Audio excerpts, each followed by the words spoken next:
Matéria do portal Metrópolis.com, matéria do David Souza, falando que Tebet nega conversa com Lula sobre governo de São Paulo. Discutimos Senado. Vamos aí trazer essas informações. A ministra do Planejamento e Orçamento, Simone Tebet, afirmou hoje, sexta-feira, que não teve conversa com o presidente Luiz Inácio Lula da Silva sobre uma possível candidatura dela ao governo do estado de São Paulo. A ministra foi questionada por jornalistas num evento se ela faria então essa mudança de domicílio eleitoral. Ela disse o seguinte, abre aspas, só discutimos a questão do Senado Federal. Eu particularmente entendo que São Paulo tem 2 nomes de peso relevantes, importantes, que têm condição de performar muito bem, de levar inclusive a eleição para um segundo turno, havendo mais candidatos do pleito eleitoral, que é o ministro da Fazenda, Fernando Haddad, e o vice-presidente, Geraldo Alckmin, fecha aspas. A Tebet, lembrando, é de Mato Grosso do Sul, então caso ela tivesse que concorrer a o governo de São Paulo, teria então de fazer essa mudança de domicílio eleitoral, e a expectativa é ainda de que Fernando Haddad seja então um candidato ao governo de São Paulo, nessa chapa aí que o PT quer lançar. Felipe Monteiro,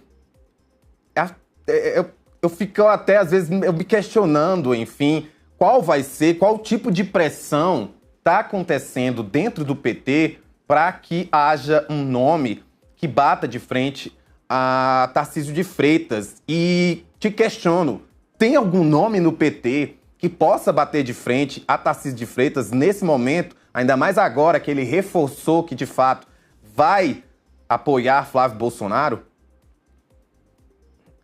O Rafa, o PT não tem outra alternativa, não tem plano B, plano C, plano D no estado de São Paulo, não, né? Com toda certeza, no cenário atual, o candidato do PT ao governo é o Fernando Haddad, né? Você noticiou no bloco anterior a manifestação do vice-presidente do PT, o Quaquá, falando que o Haddad deveria ser protegido, né, para disputar as eleições de 2030, mas o PT não tem alternativa nas eleições de 2026, né? E é bom lembrar, Rafa, que nas eleições de 2022, o PT só ganhou, né, as eleições presidenciais com Lula, né, porque a votação em São Paulo ele perdeu por pouco. Né? E perdeu por pouco, por muito, pela atuação do Haddad, né? O Haddad teve a votação, se não me engano, mais expressiva, né, da história do PT no governo do estado de São Paulo, na região da Grande São Paulo, né, por exemplo, né, São Paulo, ABC. Né? Então, se o Haddad perder por pouco, né, se perder para o Tarcísio, né, mas conseguir fazer o mesmo resultado eleitoral, já está muito bom para o PT, está muito bom para o Lula e para a pretensão do Lula na reeleição. Né? Por isso que a Gleisi Hoffmann, a todo momento, fala que as pessoas têm que sacrificar, né, para poder pensar no objetivo maior, que seria a reeleição do Lula. Então, eu creio que o Haddad não tem outra alternativa, não. O Haddad vai ser o candidato a governador pelo estado de São Paulo, vai fazer esse sacrifício, né, sabendo que é muito difícil, né, quase impossível tirar a reeleição do Tarcísio de Freitas, apesar de política tudo mudar a todo momento, né, pode acontecer um fato extroverso que pode mudar a opinião pública em relação ao Tarcísio, né, mas vai ser muito difícil.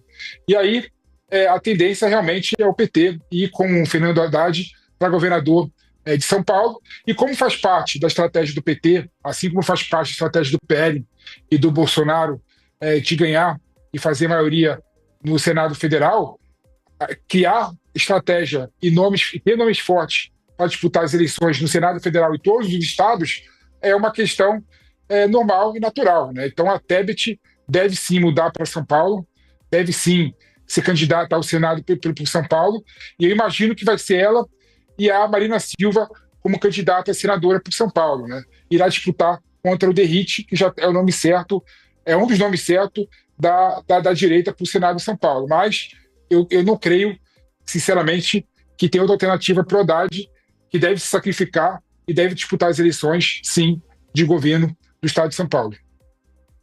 Ficar de novo até, né? Eu quero te questionar também que no discurso da Simone Tebet, ela chega a falar do Geraldo Alckmin, vice-presidente.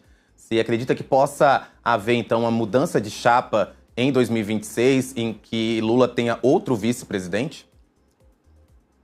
Eu não creio que o Lula vai mudar a chapa da reeleição, não. Né? Até porque o Alckmin entregou muito para o Lula, né? Apesar de ser é uma pessoa que tem uma reputação boa, é uma pessoa que na questão, por exemplo, do tarifaço do Trump ajudou na negociação, é uma pessoa que tem boa interlocução com o mercado, tem respeitabilidade de setores produtivos da economia no Brasil. Então é um nome que ajuda e colabora com o Lula, além de ser uma pessoa discreta, né? Uma pessoa que no histórico do Brasil recente de traições, né, de vice-presidente, de vice-governadores, né, o Alckmin é uma pessoa muito discreta, né, uma pessoa que eu não vejo como querendo, né, desagregar, pelo contrário, ele quer sempre agregar.